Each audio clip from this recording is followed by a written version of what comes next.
Barely a week ago, India and the United States held the inaugural 2+2 meeting between the defense and foreign ministers of the two countries.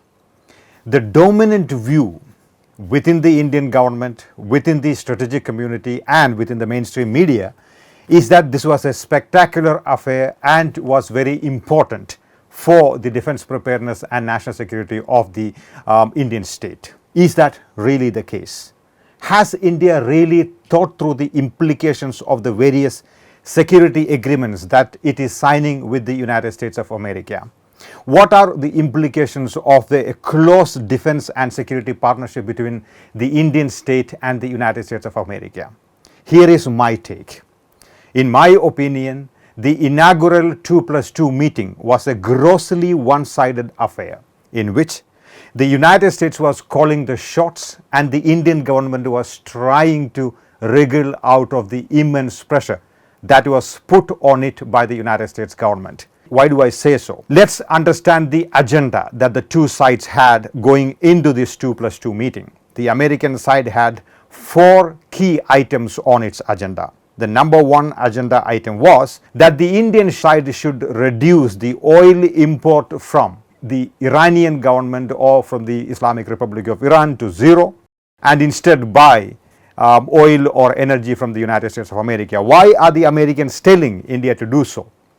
That is because the United States unilaterally withdrew from the Iranian nuclear deal or the JCPOA. The United States has threatened that they will impose sanctions on any country that is doing business with the Islamic Republic of Iran. The number 2 item that the Americans had on their agenda was to insist that India should not buy the S-400 missile defense system from the Russian Federation.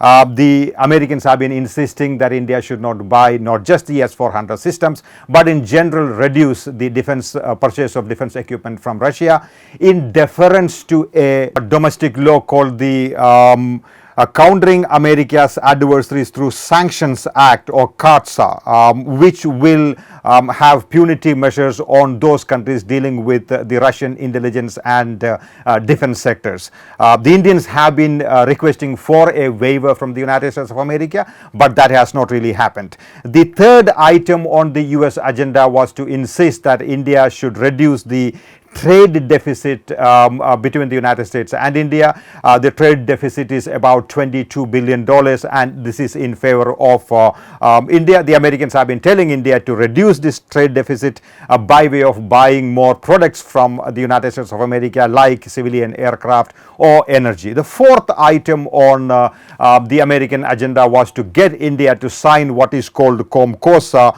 or the Communications Compatibility and Security Agreement, the short form being COMCOSA. What were some of the agenda items that the Indian side had going into the 2+2 meeting?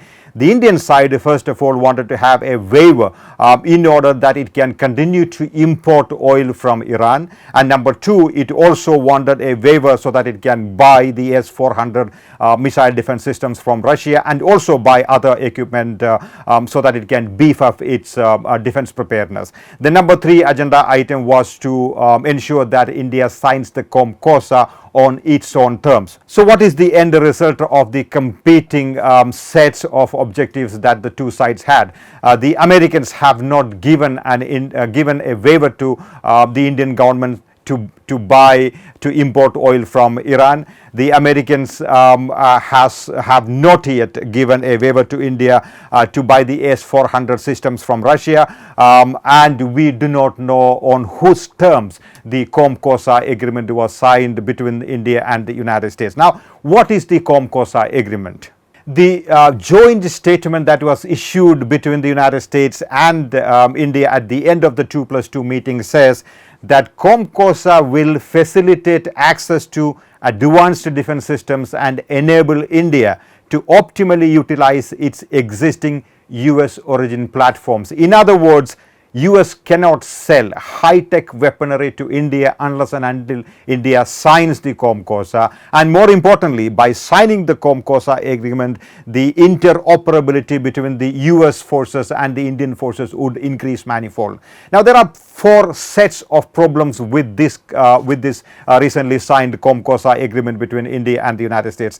Number one is the issue of American inspections in the Indian military bases. The COMCOSA, by the way, is not a public document yet, so we do not know what is the scope of the American inspections on Indian military bases, which will install equipment, high technology equipment sold to India by the United States of America. Since it is not a public document, we have absolutely no idea what is the scope of it. But one way to gauge the scope of the COMCOSA agreement is to look at similar agreements that the Americans have signed with other countries. For instance, we have in place, it's publicly available, it's on the website, it's on the internet, it's an agreement between South Korea and the United States of America. If you go through the document, you will realize that the amount of inspections that the Americans will carry out on South Korean military bases in order to install and to inspect the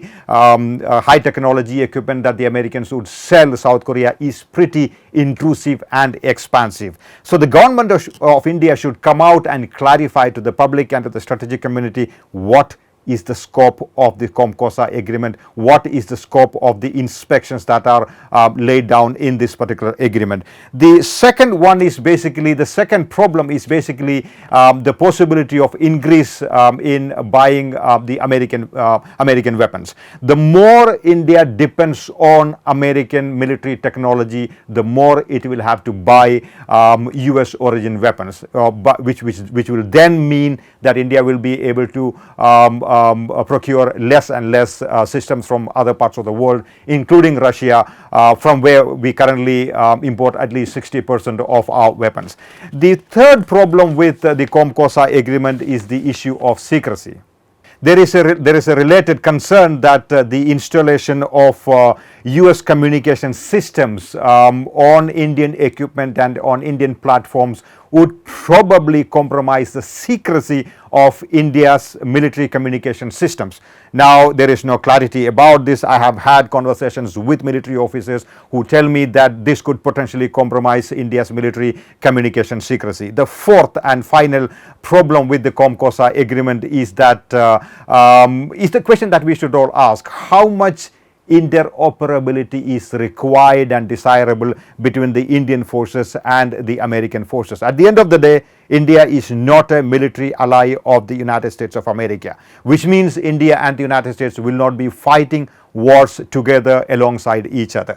It is likely that the two sides will probably operate during peacetime. Now, in order to operate during peacetime, do we really need to enhance the interoperability between the two forces by exchanging communication systems, by exchanging codes and intelligence, etc., etc. So in all, in a nutshell, my take of the 2+2 meeting is that this was one-sided and this was advantage United States of America. Thank you for watching. To receive instant updates on all videos from The Wire, click the subscribe button and hit the bell icon. Pay to support independent journalism.